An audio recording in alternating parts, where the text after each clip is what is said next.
Christ the Lord is risen today.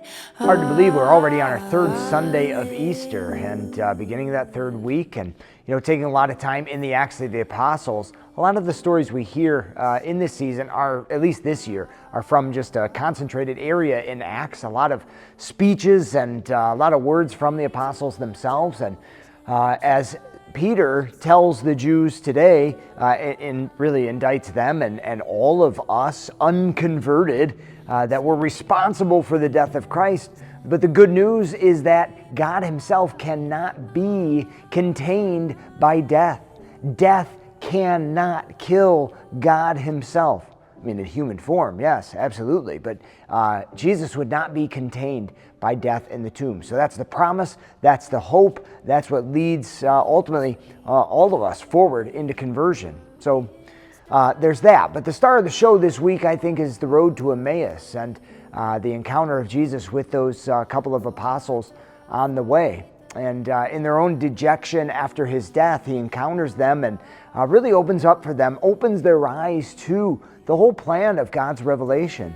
Now, it's really extraordinary because, as Jesus lines up for them the prophets and all that was said of him therein, and as well, his passion and death, and through the Passover too, through the Last Supper. He has this lineup, prophets, Passover, passion, death, and it's all unlocked. The meaning of it is unlocked in the breaking of the bread, in the Eucharist, in the Mass. He celebrates with these disciples this act of thanksgiving and self-offering yet again.